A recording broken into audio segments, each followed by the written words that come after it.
My name is John Kenyon. I'm the director of the City of Literature organization, and I am happy to welcome you to the 2024 Iowa City Book Festival. So who has made it out to other things during the course of this week at the festival? Anybody? Good. I'm glad to see that. So as you can see from the print program that you maybe picked up at the door on the way in, we had more than 50 events this year, and we're kind of back to full strength. And so I'm glad that some of you took the opportunity to see some things, and hope you will get it on your calendar to join us next October, where we will do the same thing. So today's event is our Poetry in Public event, and as has become a tradition, we like to start that event with a special guest who is the Iowa Student Poet Ambassador. And this year, the Student Poet Ambassador is Tanya Rastogi, who is a senior at Pleasant Valley High School in Bettendorf, and she's going to join us and read some of her work. I wanted to share a little bit about that program before Tanya comes up here. Tanya is the fourth student poetry ambassador in Iowa. So this is a program that started back in 2021. There were a number of organizations in the arts and culture sphere in Iowa who had conversations about the fact that we didn't have a student poet ambassador, and it felt like something that we should create. And so we did so, named the first student poet ambassador back in 2021, and picked Tanya this year in 24. And a committee of representatives from these different groups got together and considered poets who had participated in a number of different things, including the Scholastic Art and Writing Awards, the Iowa Poetry Association programming, or programming from Iowa City Poetry. And this year, Tanya's work definitely rose to the top of that list very quickly. And as you will soon hear, her talent in poetry writing is pretty clear. She's also very high achieving in a number of different areas across arts and culture. Her arts and writing have been published in several literary magazines, including Gone Lawn, the Adroit Journal, and others. And she's also the founding editor of the online journal, The Seraphic Review. And since her inauguration back in April, she has been busy traveling across the state, participating in events like this, trying to make poetry more accessible and more visible, particularly to young people across our state. And we're very glad that she was able to add the Iowa City Book Festival to that packed itinerary. So please help me welcome Tanya to read a bit of her work.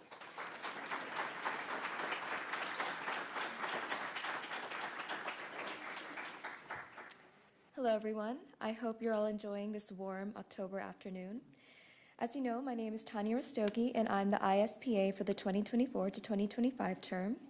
This program is relatively new, as you've just heard. It's only 4 years old, and so my itinerary this year is pretty flexible. Over the summer, I received the opportunity to read to and speak with winners of the Lyrical Iowa Poetry Contest, as well as interview authors for a presentation shown to over a dozen libraries statewide. In the near future, I'll be reading at other festivals and events like this one, and I'm really just aiming to make poetry accessible for all ages. With that, today I'll be reading a number of works I've written in the past 2 years, much of which revolve around my cultural heritage and lived experiences. So this first piece is in 2 parts, and it's about how language is corrupted during periods of war and imperialism. It's not specific to one country, but rather a general poem for all cultures that have experienced systemic violence. Here is Evolution of a Language. 1. Here, blue sky envelops the world, and mothers plant their children in golden fields. Each harvest yields calloused hands, sun-bronzed skin, words softer than silk. Syllables flow as blood, whispered into rosy cheeks, traced along gnarled veins. Here, water is synonymous with wishes chanted before the shrine and a baby's piercing first cry, voice fruitful as rain. 2. When a son wilts into dirt, limbs decomposing branches, autolized in fear, there is no sound. Listen across the battlefield, every gaping mouth a vacuum of life. Nothing grows on this land, bodies plucked from the root and devoured whole, rivers flooding with screams. Don't breathe. War thickens the air, lines throats until they constrict to plead obedience, tongues eclipsed by bone. Lips are not lips, but tombs for rotting names, consonants digested to fractured curves, edges slicing muscle, carving an empty hole into what was once a face. My next work is sort of in the same vein, and it's about the struggles of women in my parents' home country, India. It's titled Beti, which means daughter in Hindi. In the infected red sky, a storm brews, thick and twisted with threads of light. I watch, standing in sweet air tinged with petrichor, fertility, a ripe promise. Women with leather skin keel under the weight of their husband's veracity. 10 mouths to feed and rice for 3. I swing from a bent tree, heavy with fruit. Giggling infants, cradled in stiff rice, pungent turmeric, wisps of incense burned into amber, myrrh, saffron, costly as gold. I bask in the sun. A girl skips gaily, bounding through golden fields. Stalks turn to arms, grasp, choke, crush. Warm red seeps through packed dirt, fertilizer of dreams. I pluck an orchid. They gather around the shrine, bearing alms of juicy mangoes, wrinkled bills, the last of their hope piled before Durga, Supreme Mother. I dance in the rain. Soft linen bundles line rivers, glide smooth along the current. Supple rosy flesh, delicate fists destined never to strike, to beg. I sink into brackish, bloody depths. Now, my next work is part of the same collection, and it is titled Ma. It speaks to the hidden role of mothers in families. She is diminutive, her back permanently hunched from sweeping sunlit dust from floors, her fingers scrubbed raw with scalding water. When the others roam about, she dissolves into air, leaves a faint warmth to calm the storm that brews in their wake. Sometimes, during the early hours of the morning, when she wanders her silent halls, she is greeted by the moon god in all his luminous silver glory. Suspended beneath the vast black canvas of the sky, they are the only beings in the entire world, so close they can almost touch. Where he waxes and wanes, she is unmoving and unchanging. Where his light spills over swaying trees, hers has been snuffed out by walls of wood and brick. Still, they understand each other, speak in whispers when no one is watching. Their roles, locked in seamless clockwork, allow for one precious moment of contact. Each night, they dress in dark starry robes and renew their vows. A thick silence officiates the ceremony.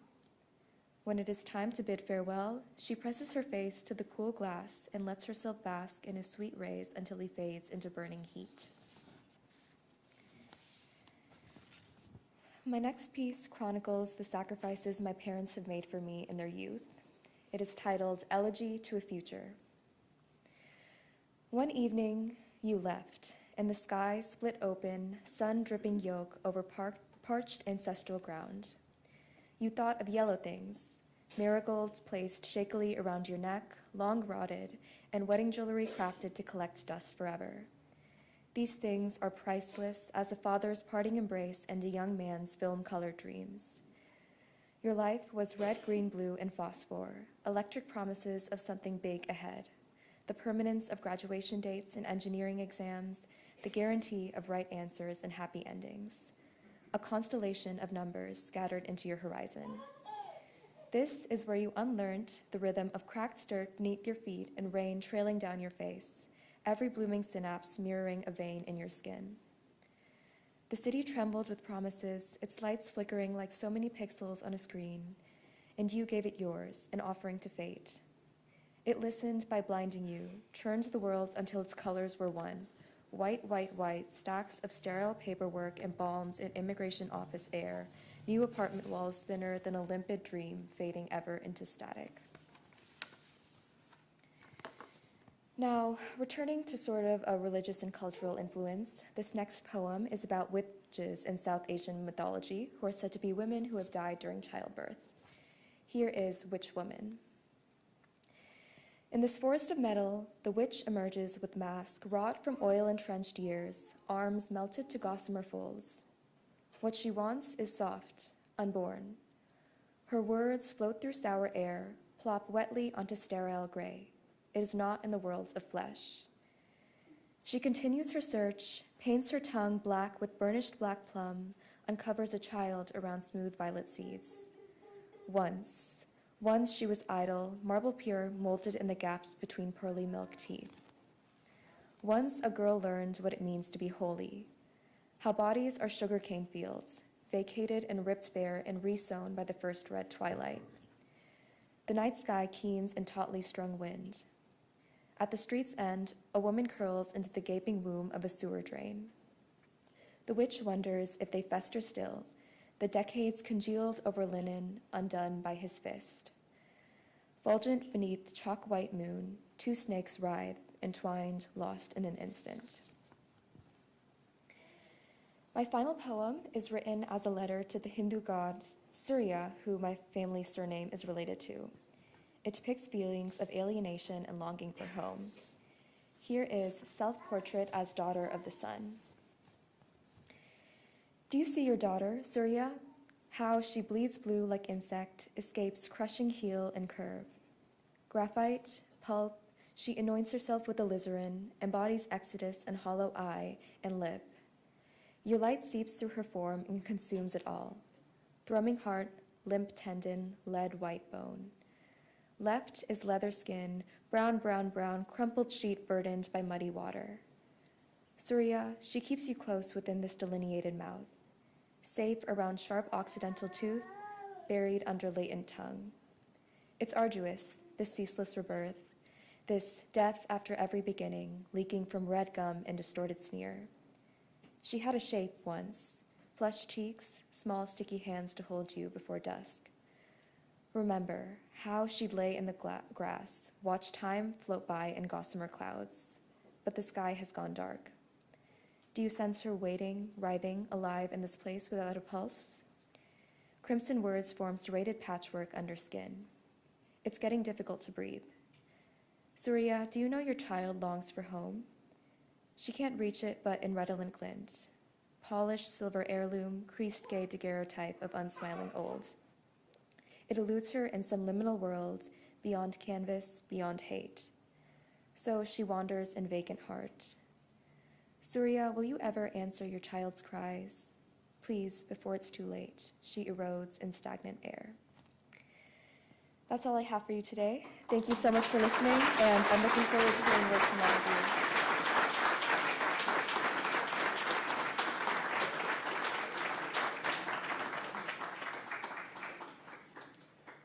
Hi everyone, I'm Rachel Carlson. I've probably emailed with many of you. I'm the Director of Operations for the City of Literature. Welcome, thank you for being here. The way this is gonna work today is I'll call you up alphabetically. If you haven't already confirmed with me that you're here to read, don't worry, we're including you. So I'll go to each poet on each slide and I'll ask if that person's here. They come up and read. Feel free to take pictures, video, and you can just stand right here. You don't need to lean in. If you prefer to read from the shorter table, that's fine as well.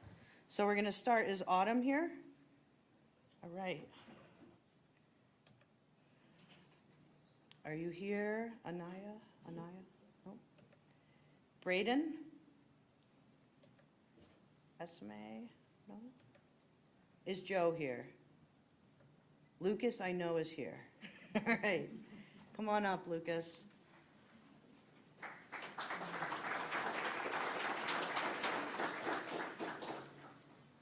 Big and small. Ants. Meager, small. Working, building, thriving. A worker protects its royalty. Stamps with gentle force. Trampling, nursing, bellowing. Large and gentle. Elephants.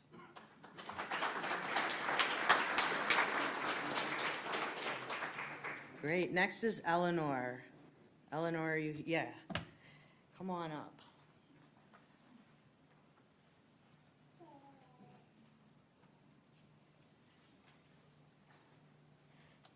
Dead heat. In the dead heat of winter, doves whistle and die and become guardian angels. Snow crunches beneath my boots, frozen in the mold of tire tracks, bad maps, birch limbs. Her gravestone peaks above the rolling white. The world turns mercilessly. I never wanted to go back before now.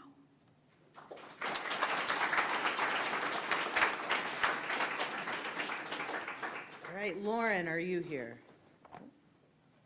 Melodee? Thought I emailed with you. Zainab, am I pronouncing that correctly? Yeah, oh, sorry, Melodee? All right, come on up. I'll go slower.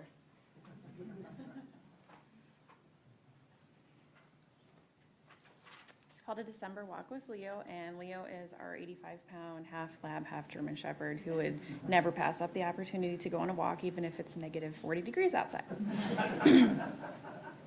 A glowing circumference reminiscent of the hue of August's sweet corn, now but a ghost of summer's echo, too perfect for aperture or lens to capture. The centerpiece against a backdrop of navy charcoal gives way to the cozy, sugar-dusted conifers, awash with a healthy smattering of fog, suspended in the crisp, rustic air, infused with smoke from a crackling fire, surely warming a gathering of friends. My gaze falls upon the majestic winterscape's final layer, a frozen blanket of a trillion twinkling diamonds, reflecting curious light of the universe's mysteries.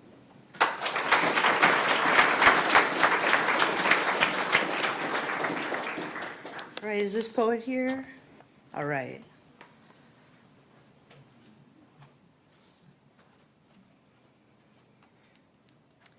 All right, so I wrote this poem around spring this year.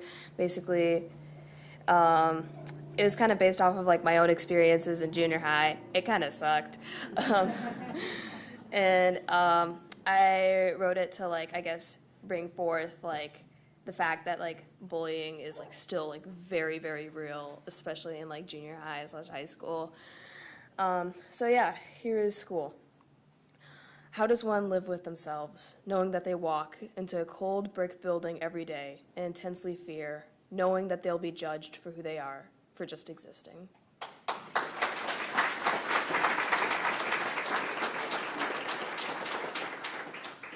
Is Philip Beck here? Come on up, Philip.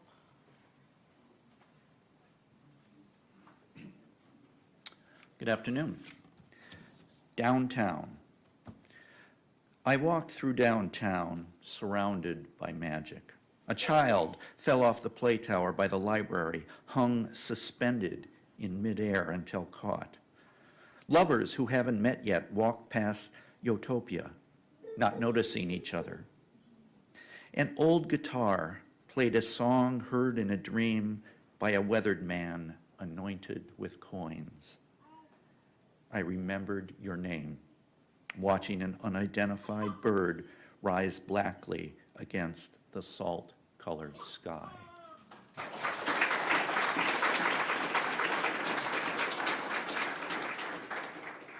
Jacquelyn?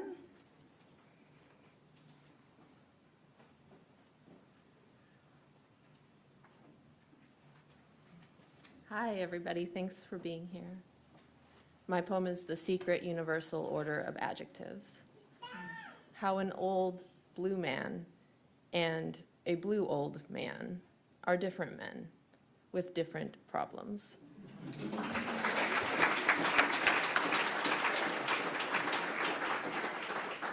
Is Jenna here?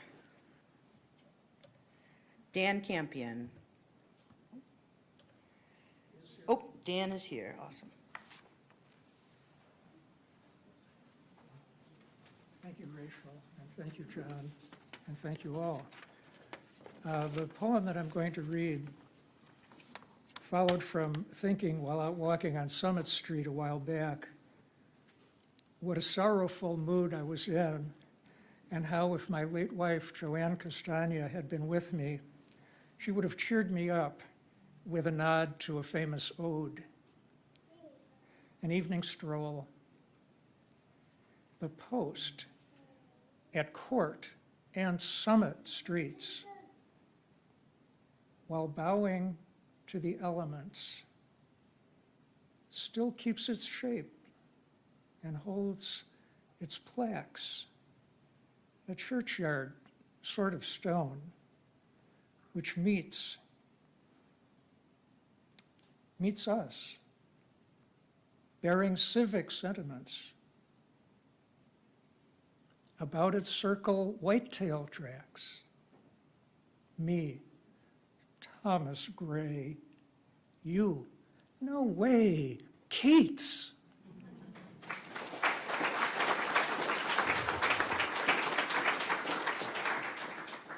Ruby, are you here? All right, come on up. Do you want to read to it? Cats, a poem. Oh, I love to play with toys all day, but in the night I like to lay. Oh, I love to be a cat, nothing is better than that. Oh, when I stretch and prowl, listen for my noisy meow. Oh, I'll be out hunting for mice, protecting this very nice place. Usually I'm quite nice.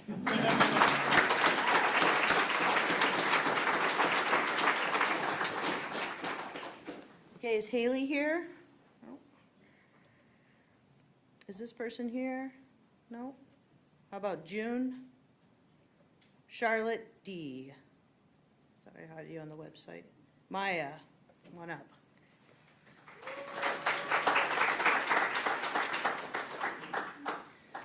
Before I read my poem, I have a little bit of a preface, I guess. But how do you preface a genocide? It is 8:51 p.m. in Gaza right now. We're 8 hours ahead. While we are celebrating poetry in a UNESCO City of Literature, we are also mourning the loss of literature as vital as our own, produced by a people more vital than anything we can ever write. How many more people have been murdered during the course of this reading? How can we find the words for such a loss? In July of 2024, a study in the Lancet Medical Journal estimated that up to 186,000 people have been murdered by direct and indirect violence since the start of this genocide. As the struggle of literature, as the struggle for the Palestinian persists against the unfathomable violence of occupation, we call for literature to be a voice for liberation. Today, we're sharing resources to donate to Hope Foundation. Hope is a local organization which sends money directly to Gazans rebuilding essential water and health infrastructure on the ground in Palestine. Please consider donating what you can after the event. We'll have pamphlets and information about Hope and its projects. Thank you.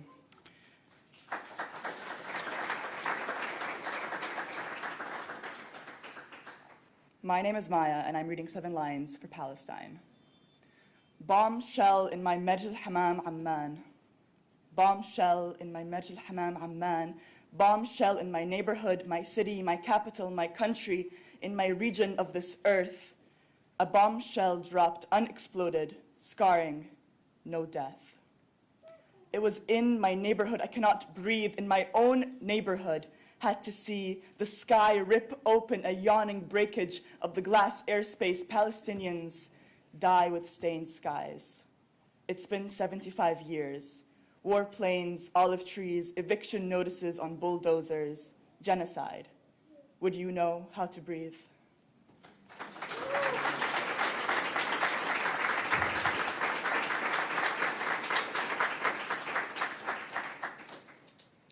Okay, is this poet here?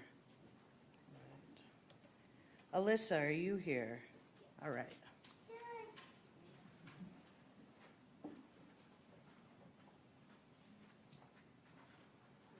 Plane ride, the bustling noises of the airport. A step onto the plane, a step into opportunities. The flight attendant's heels like a heartbeat. The clouds like snowdrifts. Where to go, what to see, all on a plane ride.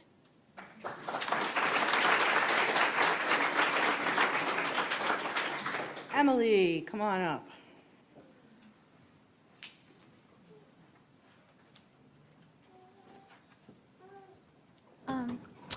My poem's called The Price We Pay, and it's about pollution, and it's like the price that we pay to progress forward.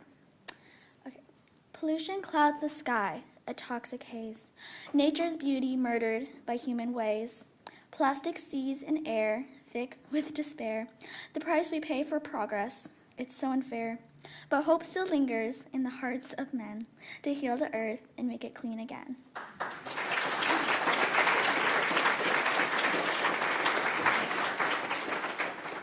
Okay, Ethan.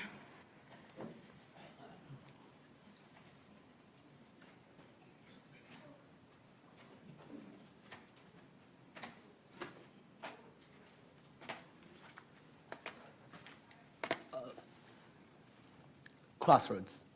Rumors and crushes interlock like the threads of a tapestry. My friends finding their people while drifting from people like me.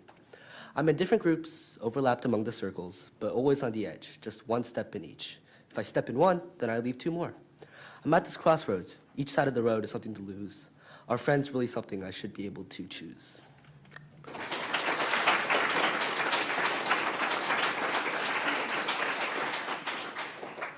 Viola, are you here? Oh. David, come on up.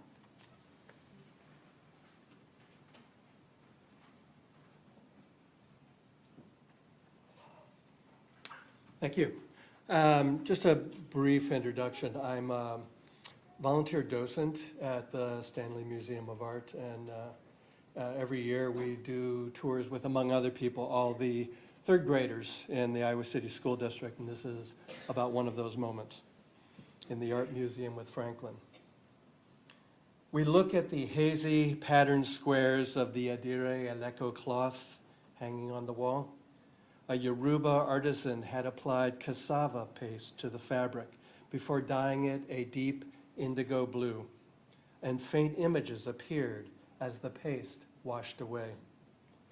Franklin tells us he thinks those images are spirit beings adorning a shroud made to wrap a body in before burying it. Thank you.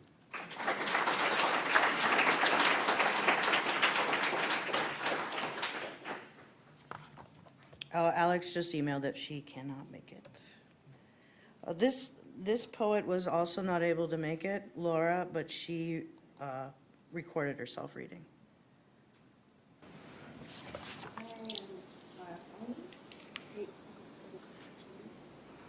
To share my poem with you. It's inspired by DEI programs, so much gratitude, all of you who are promoting diversity, equity, and inclusion in our community. Diverse chirps united. Blackbirds pepper sky. Starlings, redwings, grackles mix. Multitudes flocking. Woven warbles, novel notes, instinctively inclusive.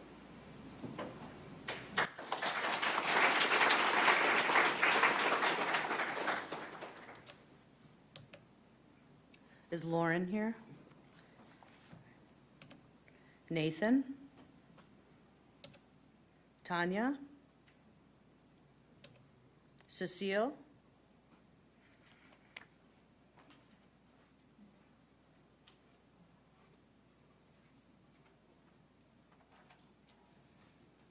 Being of sound mind. Anywho, it is 2051 and I have simply ceased. Survived by a son, a brother, by beaches, birches, big-mouthed bass, bottle brush, by memories of manatee, mantis, man of war.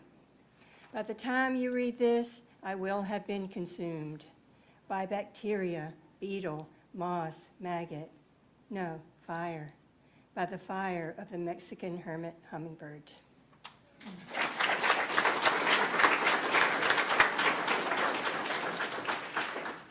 Okay, James.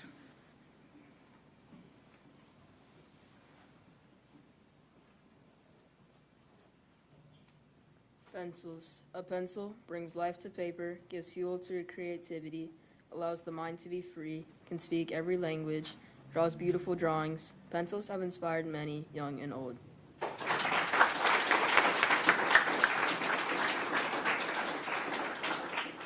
Is Alexander here? Read.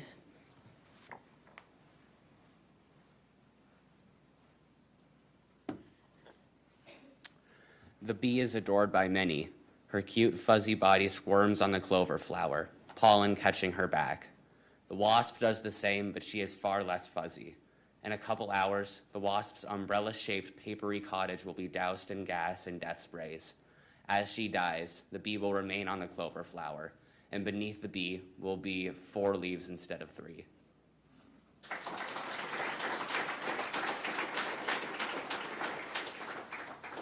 Tenley, are you here? Is this poet here? Atticus.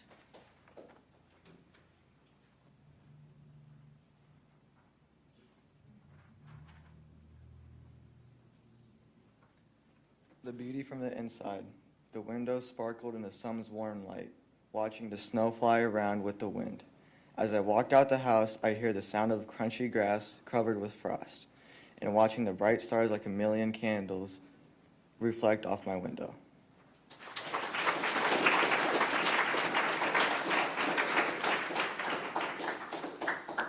Okay, Jennifer Horn-Frasier.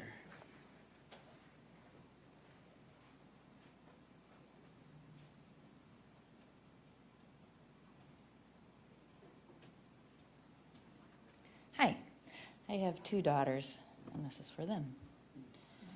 For my fledglings, I want to tell you, some things won't require a box come moving day. Like the low hum of the wind coursing through our woods into our dreams, these things hush steady and strong in you, softly singing through your hearts. Just listen, my winged girls, listen.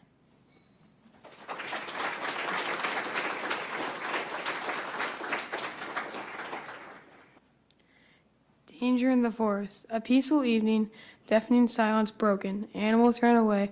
The mighty noise stopped swearing. The forest's peace is restored.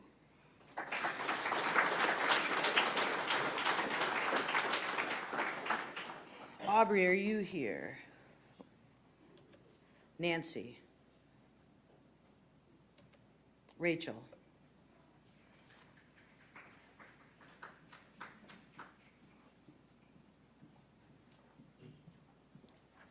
This is my poem, also 7 lines for Palestine. The title, Pikuach Nefesh, refers to a real law in the Torah that life is the most important thing. Pikuach Nefesh. In Jewish law, if life is in danger, the commandments may and must be abandoned. If a man fasting for Yom Kippur grows hunger sick, then he may eat. If on the day of rest, a child loses balance and falls into a river, she must be saved, no matter the rules of the Sabbath. If a nation starves, they may eat unkosher food. Above all else, life. Thank you.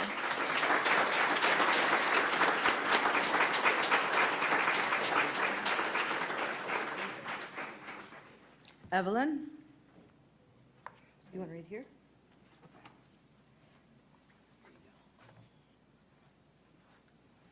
Earth, listen.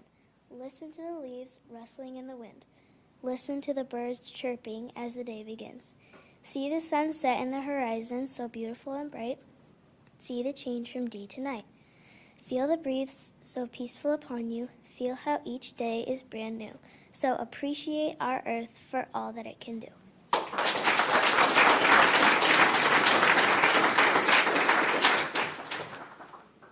Jenna?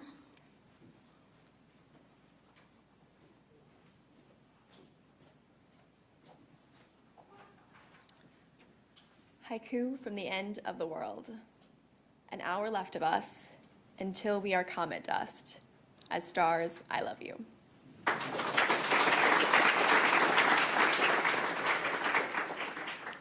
Gaby?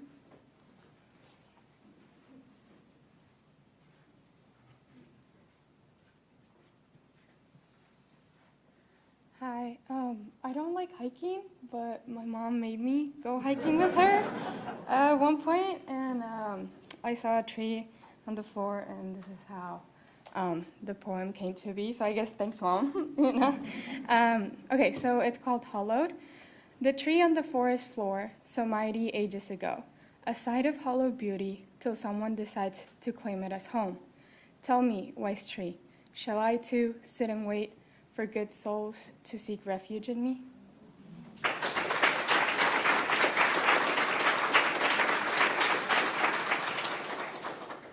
Is this poet here? Maribel? Nora, are you here? Claire? Is this poet here? No? René? All right.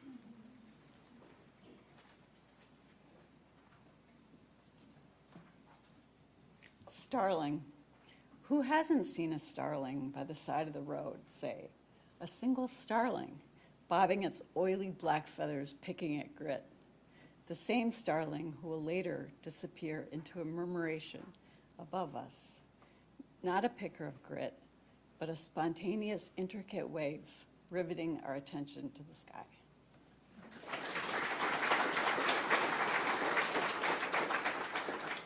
Annabelle.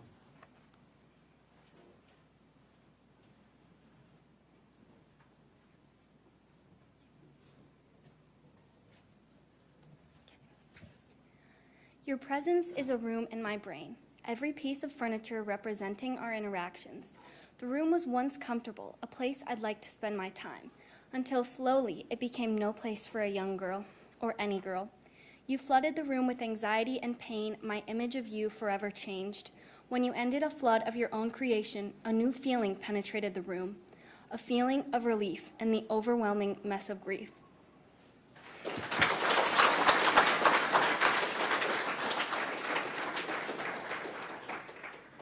Reeve?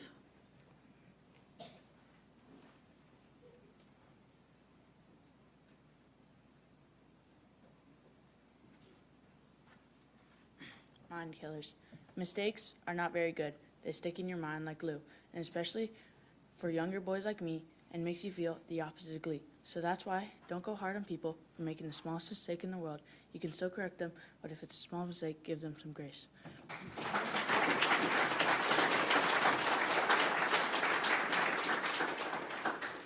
Aline?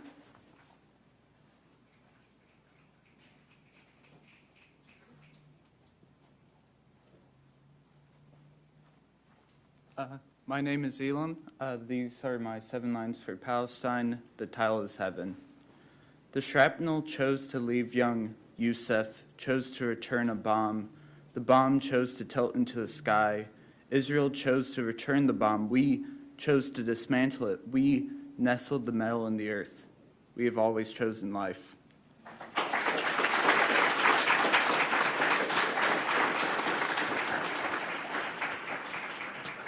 Is Lisa here?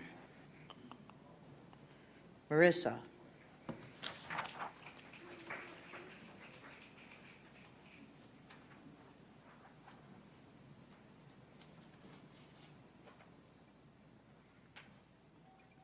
Hi, my name is Marissa Rudy, and this is Olive Tree, 7 lines for Palestine. I long for you to stand still with 1,000-year roots, to twist up to the sky for warmth, not for fear of what it carries, to hear your children play beneath your dappled light, not weep at your uprooting, to feed them fruit cultivated in love. For what good is soil eroded by hate?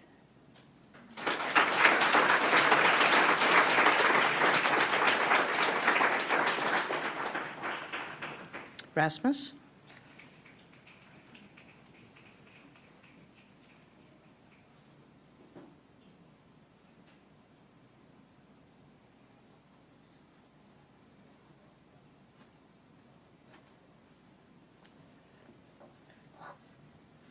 My name is Rasmus, and these are my 7 lines for Palestine. Glass genocide. There was a man today who I saw on a screen through a camera in Gaza. Round cheeks under glasses. He might have a laugh younger than his face. He might like the color green, walking back, besides his friends or family, carrying a white flag. His mother, his brother, he says, they had not been allowed to evacuate. And the camera walks forward, past the man, to catch the crack of an Israeli sniper. You cannot see the black bullet until the flag falls onto his chest.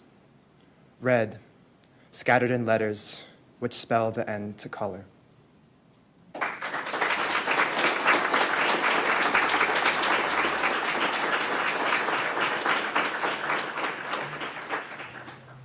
Phoebe? Lucas? Jackson? Julie?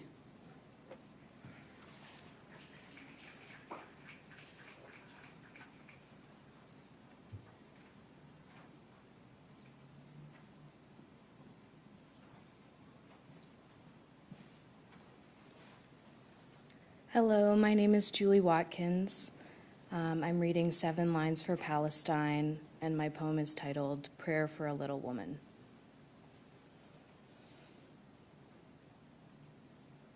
She's teeny and beautiful, brunette but graying. She's maybe 7. She's seen more than I and more than most everyone. Let me hold her and, by osmosis, take in the tears that choke her. Put them on the fire and let her breathe.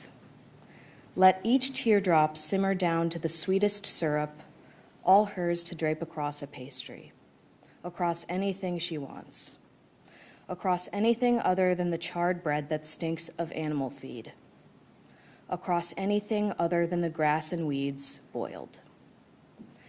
I want to be her lungs, and she just wants her mother.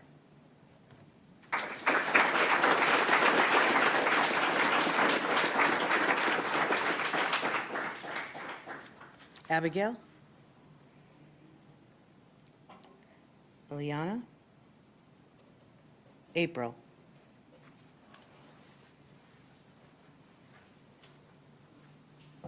My poem is titled, What If Everything Shattered?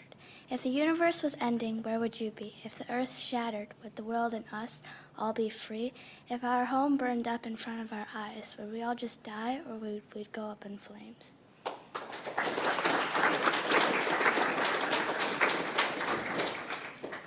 Okay, that concludes our reading. If you'd like to get pictures, you can come up and pretend to be reading and get a closer picture. Otherwise, we'll announce 2025 Poetry in Public pretty soon. Pay attention to our website, and thank you very much for coming out.